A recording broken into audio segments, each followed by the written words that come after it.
tirando aquele chute do Renato Augusto no início. Obrigado. De novo eu vou falar em equilíbrio. Nós passamos uma semana com muita dificuldade.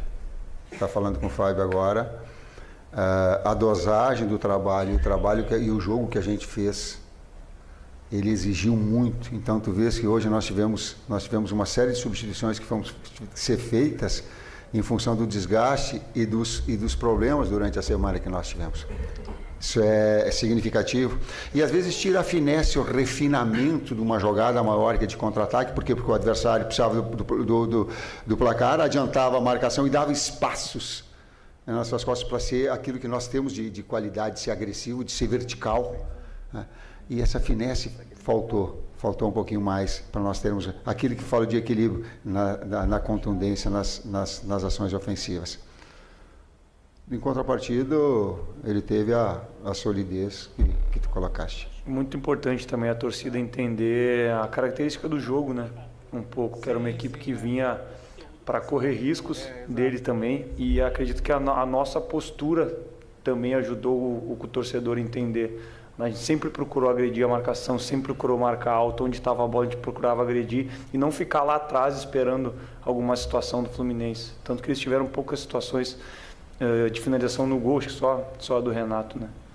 Sem esquecer de um detalhe, vamos considerar, e é significativo, os dois últimos campeões da Libertadores se enfrentaram. Tá certo, né?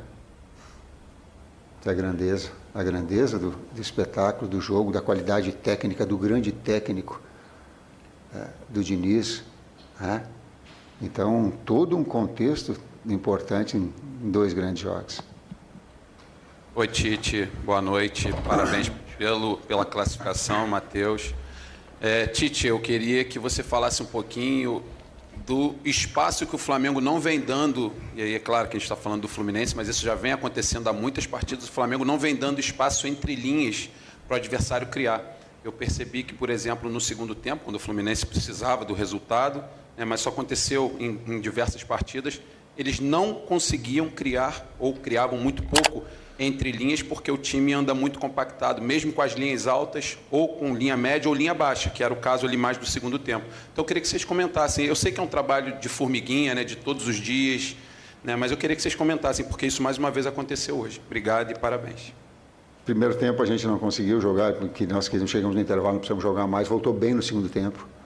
Eu acho que fez 15, 20 minutos muito bons, fez o gol. Quero ver os melhores lances, quero analisar melhor o lance. Fez o gol. Depois, naturalmente, a tua observação eu concordo, ela vai chegando no final do jogo. As próprias substituições nossas que nós estamos fazendo, aí o adversário procurando fazer o gol e nós sermos consistentes. O que é que tu falaste? Quando tu tem as duas linhas muito compactas, assim, tu dá lado para jogar, tu não dá centro para jogar. E eles não conseguem entrar. Essa é uma fase defensiva em qualquer altura que seja. E se retoma dentro de uma média ou ganha numa alta, nós tivemos, acho, no início do jogo, uma chance viva de gol, né, numa retomada num tiro de meta do Fluminense, me corrija se eu esteja errado. No início, não? Estou viajando, não. Então, desculpa, então, a comissão técnica está dizendo que não. Mas, enfim, quando tu retoma a posse de bola, tu está mais perto do gol, né? Tu está mais próximo de uma ação ofensiva. Eu falo isso de marca atacando, porque tu não sai do teu lugar. Quando tu retoma a posse de bola, tu já tem o jogador, o externo aberto, já tem o pivô, tu já tem o homem da velocidade, tu já sabe onde está, tu joga com essa forma. Isso a gente procura fazer, não só a equipe que inicia, mas também aqueles que não participam do início do jogo. Tite, Matheus, parabéns pela classificação à final do Campeonato Carioca, boa noite. Há uma expectativa muito grande da torcida por dois jogadores de maneiras distintas, né? Várias vezes você já falou da qualificação do elenco e até da sua tristeza de não poder dar a oportunidade que você gostaria a todos os atletas que têm se empenhado. Um é um jogador que já foi muito importante para o Flamengo, está buscando retomar o seu melhor momento, que é o atacante Gabriel Barbosa, e o outro, o último reforço do Flamengo, que é o Léo Ortiz, né? Como é que se trabalha essa possibilidade da utilização? Eles que ficaram no banco de reservas e o Gabigol até voltando de lesão, mas não foram aproveitados ao longo da partida. A gente trabalha da mesma maneira que a gente trabalha com todos os atletas do grupo, exigindo durante a semana o empenho, a dedicação, o nível de treinamento alto. E aí depois no jogo a gente tem que tomar escolhas em cima do que a partida demonstra para nós e em cima do que a gente trabalhou a semana inteira. São atletas grandes que vão ter momentos grandes ainda com a camisa do Flamengo, mas é o dia a dia que vai estar construindo tudo junto com a equipe toda. Quando nós estávamos com a substituição de vir para dentro o BH, o Bruno Henrique, tinha muito espaço nas costas da linha defensiva do Fluminense. E um jogador que ataca espaço com velocidade do BH é decisivo. Então, eu ia utilizar o jogador menos de retenção e mais. Afora o Gabi retornou essa semana, eu acho que ele fez um treinamento, dois com o grupo todo, com o grupo mais forte, né? Assim como o Wesley. Né? Então, nós tínhamos, assim como o Vitor Hugo, mas numa condição maior. Então, o jogo também pedindo. E o Ortiz, o Léo Ortiz, cara, tenho os dois zagueiros que estão jogando muito, selecionáveis, os dois são selecionáveis para mim. E tem o Davi Luiz, que é um jogador internacional, uma qualidade extraordinária, que todas as vezes que ele entrou, jogou demais. Então... Tite, Matheus aqui, Gustavo Henrique. Ô Tite, o Flamengo tem 15 dias, né? Até o próximo jogo da final.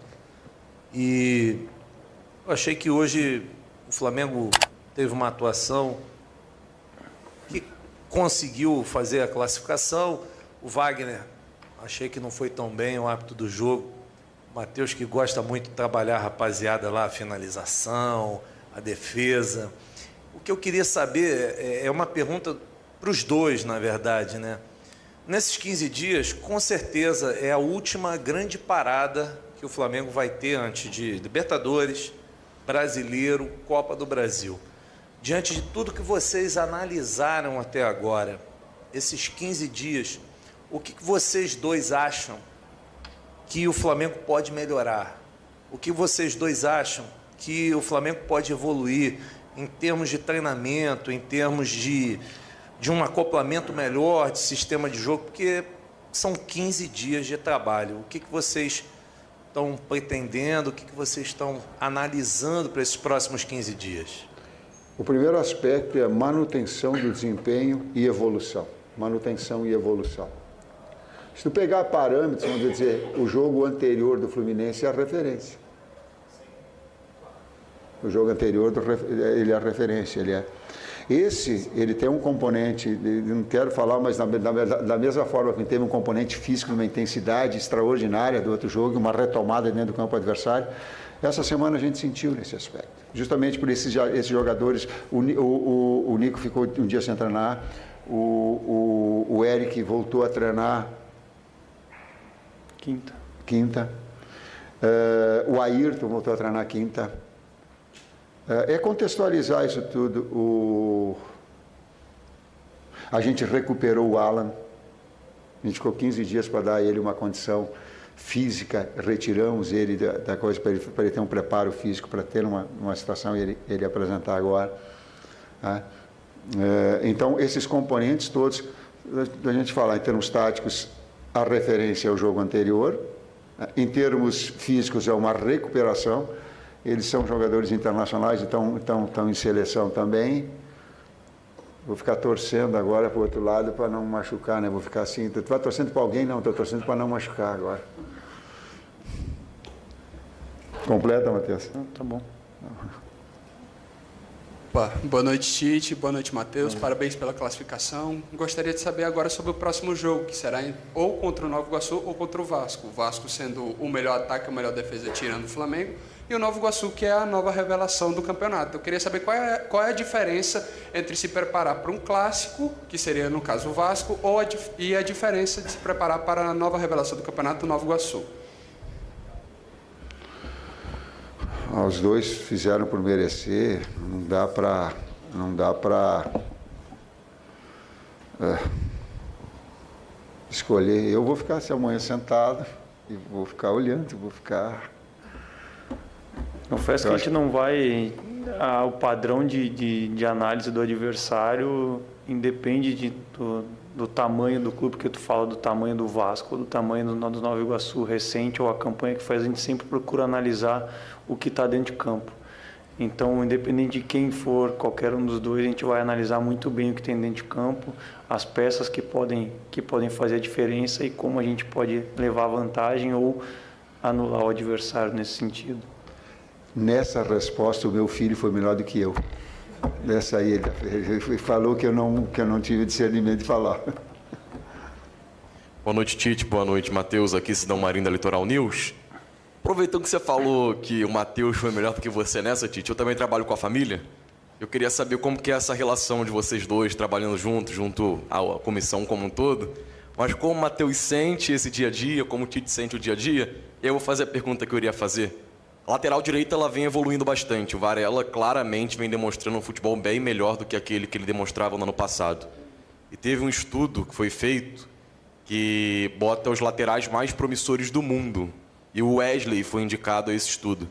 Queria que vocês comentassem sobre a evolução do Varela e também se vocês veem esse potencial no Wesley, algo que você já disse há bastante tempo, Tite, que a lateral direita tinha grandes jogadores, até quando o Mateuzinho estava aqui.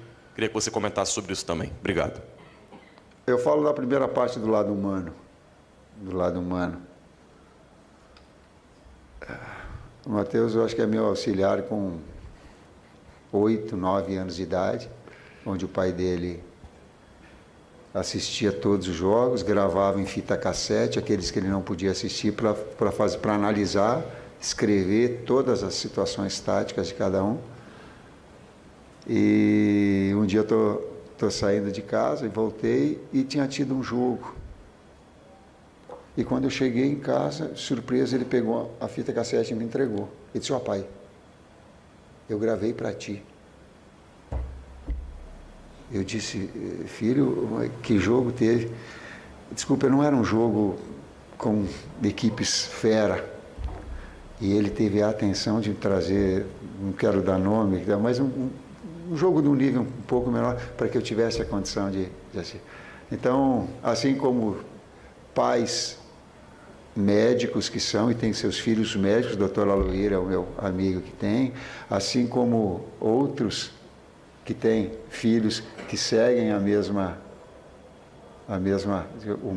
norte dos pais, eu tive a felicidade de ter não só um filho, um grande profissional muito qualificado do lado, e que a gente fica em embate às vezes. O que mais sai choque não é nem com o Kleber há mais tempo, nem com o César, nem com... A liberdade, né? A liberdade também causa atrito. Não é só na parte boa, é difícil também às vezes. Para ele e para mim, mas é muito mais prazeroso do que difícil ter um mestre. Aprender com um mestre desde a infância é um privilégio. A perspectiva do Tite muito boa, né? Ele e o filho dele estão ali sorridente, né? Mais uma primeira final do Tite, né? Pelo Flamengo, de várias que vai ter. Esse ano, no mínimo, aí nós vamos participar da final da Copa do Brasil e também da Libertadores. O Tite é o cara para montar a defesa, não adianta. Cara, o time joga defensivamente, é uma máquina. O Rossi está sendo exaltado lá na Argentina como o goleiro do mundo, o goleiro que bateu o recorde pelo Flamengo, né? Apesar que ele praticamente não é exigido. Ele, nos 2 jogos contra o Fluminense, que é o atual campeão da Libertadores, não deu nenhum chute no gol para o Rossi fazer a defesa, né? Então tá, galera, por hoje é só. Se inscreva no canal e deixe o seu joinha.